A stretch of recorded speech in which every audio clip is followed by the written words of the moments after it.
누가복음 23장에서는 사형 언도를 받으신 예수님이 기록됐습니다. 그리고 십자가에 못 박이시고 그리고 무덤에 장사 지내는 이 세상의 마지막 일정이 기록됐습니다. 1절부터 25절까지 보면 사형 언도를 받으셨는데 그 산헤드린 공의회나 빌라도 총독이나 헤롯 왕이나 모두가 다 이 마귀의 유혹에 이끌려서 아무 죄가 없는 예수님을 무리의 큰 소리로 분위기를 따라서 정치적으로 예수님을 사형 언도를 내리게 됐습니다. 그 당시 그 유대인들의 종교 재판 최고의 결의기관이 산헤드린 공회인데 거기서 재판을 모두 다 하지만 사형하는 것은 로마의 법에 따르도록 해서 결국 예수님도 이렇게 사형 언도를 받게 됐습니다. 그들이 고발한 내용들이 다 거짓말이죠. 우리 백성을 미혹하고 가이사에게 세금 바치는 것을 금하며 자칭 그리스도라 하는 그런 사람이라고 고발을 했고, 빌라도는 내가 유대인의 왕이냐 하면서 신문을 하고 여러 가지로 물어봤지만 결국 빌라도의 판단에는 아무 죄가 없다, 죽일 죄가 없다. 그럼에도 불구하고 계속해서 대제사장과 서기관들은 힘써 고발을 했다. 그랬습니다. 헤롯이 마침 갈릴리 지역에서 사역했다고 하니까 헤롯이 예루살렘에 와 있었는데 헤롯에게로 보냈습니다.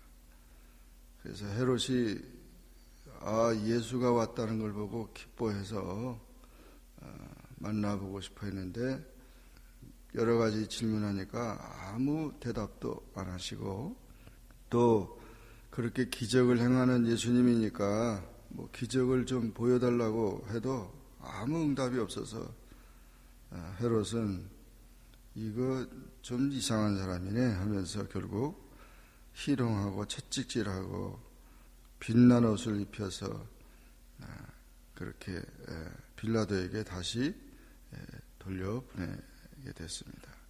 정말 헤롯이 예수님을 만날 수 있는 좋은 기회인데 결국 정치적으로 결국 자기의 그런 모든 잘못된 것을 회개하면서 주님을 맞이하는 것이 아니고 사형 언도를 받을 그런 예수 앞에서 무릎 꿇을 이유가 없죠. 그래서 결국은 이들은 좋은 기회를 놓쳐버리고 결국 회개할 기회를 놓쳐버린 사람들입니다. 오히려 군중들은 바라바를 밀란을 꾸미고 살인한 자 바라바를 놓아달라고 하고 예수님을 십자가에 못 박으라고 소리를 질렀습니다. 십자가에 못 박게 하소서, 십자가에 못 박게 하소서. 빌라도가 세 번째 말하면서 이 사람이 무슨 악한 일을 했느냐, 죽일 죄를 찾지 못해서 때려서 놓겠다. 그래도 계속 큰 소리로 십자가에 못 박기를 구하기 때문에 그들의 소리가 이긴지라 그랬어요. 어처구니 없는 예수님에 대한 이 사형 언도는 정말 있을 수 없는 재판법이나 이 세상의 법에도 있을 수 없는 그런 일들이 일어나게 된 것입니다. 이 모든 것이 사탄의 계략이었습니다. 그러나 하나님은 이와 같은 십자가의 죽음을 통해서 인류를 구원하시고자 하신 구속사에 하나님의 뜻을 이루게 하신 것입니다.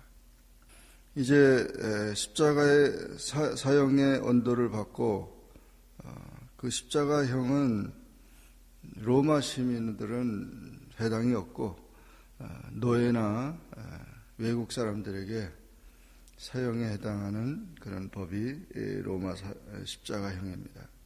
고통과 굶주림과 목마름과 아픔 속에서 사람들은 보통 4일 내지 6일이 지나면 죽는 그런 아주 잔인한 그런 사형법입니다. 그러나 이 십자가는 오히려 기독교의 상징이 되었고 인간의 죄를 상징하고 하나님의 사랑, 구원의 표를 상징하는 십자가가 되었고 우리 기독교인들의 생활 원리를 생각하는 십자가를 지고 주님을 따르는 자기 희생과 새 생명의 삶의 표시가 되는 십자가가 되었습니다. 그래서 이 십자가에 예수님이 못 박히셨는데 그 강도 둘도 같이 못 박혔고 예수님의 그 십자가 사용은도 그 팻말에는 유대인의 왕이라고 히브리어, 헬라어로, 로마로 이렇게 세 나라 말로 기록이 됐습니다. 그 십자가 상에서도 예수님은 오히려 무리들의 죄를 용서해달라고 아버지여 저들을 사하여 주옵소서 자기들이 하는 것을 알지 못함이라 하고 기도했습니다. 군인들이나 백성들은 다 비웃고 오히려 하나님의 아들이거든 십자가에서 내려와라 하면서 조롱을 하고 희롱을 했습니다. 심지어 십자가 양옆에 달린 강도들도 예수님을 비방을 했지만 예수님이 7마디의 말씀을 그 고통 속에서도 하나님 앞에 기도하고 또 외칠 때 우편 강도는 정말 귀한 분인 것을 깨닫게 돼서 그 기회를 붙잡았던 것입니다. 그래서 오히려 왼편 강도를 꾸짖으면서 내가 동일한 정죄를 받고도 하나님을 두려워하지 않느냐. 우리가 행한 일에 상당한 보응을 받지만은 이 사람이 행한 것을 옳지 않은 것이 없다. 그러면서 예수여 당신의 나라에 임하실 때에 나를 기억하셔서 이렇게 고통 중에 계신 예수님에게 정말 마지막 기회를 붙잡았던 것입니다. 예수님은 그 즉시 그에게 내가 진실로 내게 이르노니 오늘 내가 나와 함께 낙원에 있으리라 했습니다. 엄청난 축복이죠. 예수님을 영접한 이 강도는 정말 잘한 것이 아무것도 없지만 오직 예수님을 맞이하고 예수님을 바라보고 예수님의 공의와 예수님의 용서를 구했던 것입니다. 주님과 함께 육신은 비록 이 세상에서 사형장의 이슬로 사라졌지만 예수님과 함께 낙원에 가는 그런 축복을 받게 된 것입니다. 이것이 바로 구원입니다. 누구든지 예수 그리스도를 믿기만 하면 하나님의 사랑을 잊고 그가 영생을 얻는 그런 복된 그런 삶이 되는 것입니다.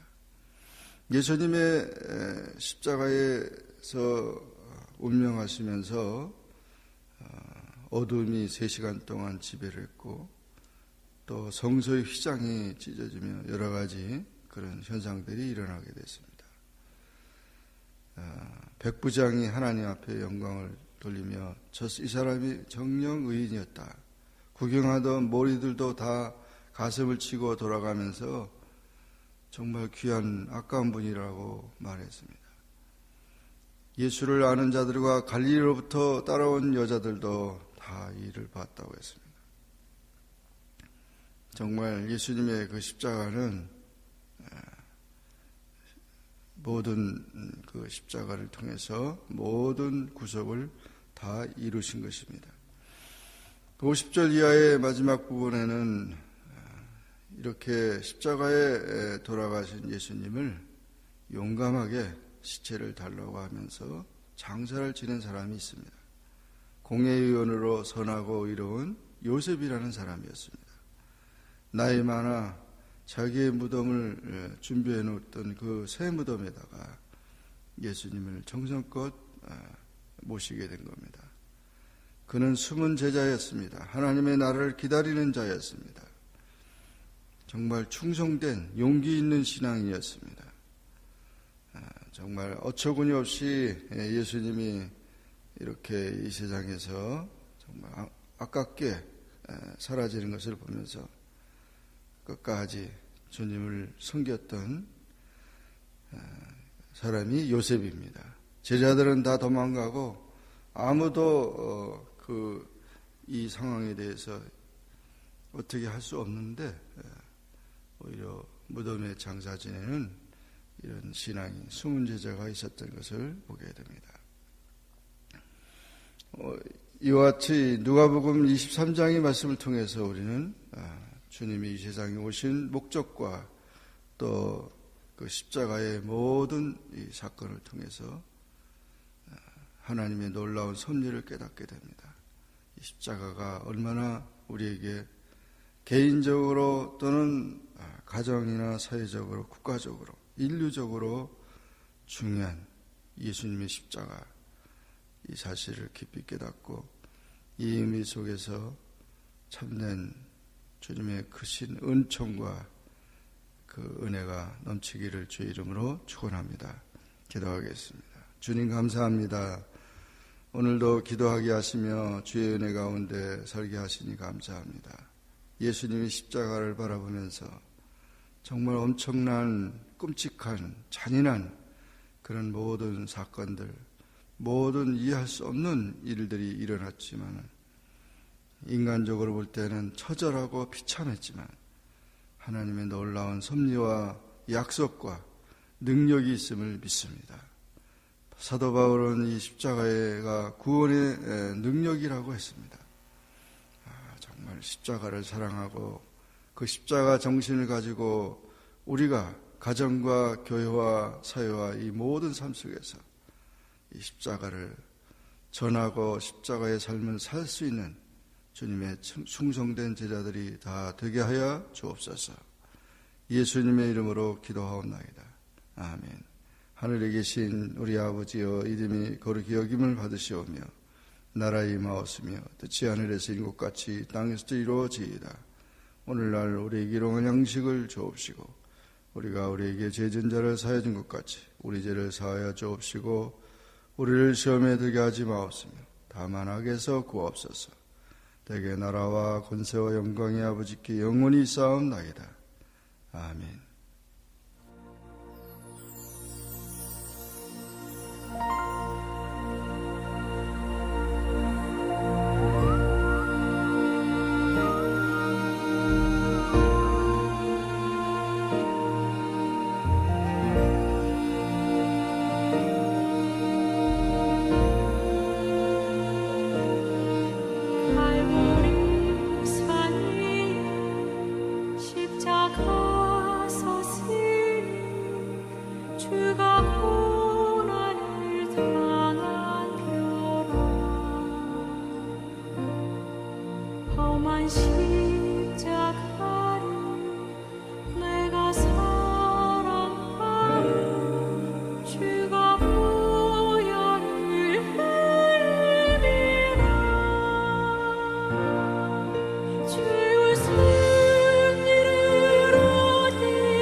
멸시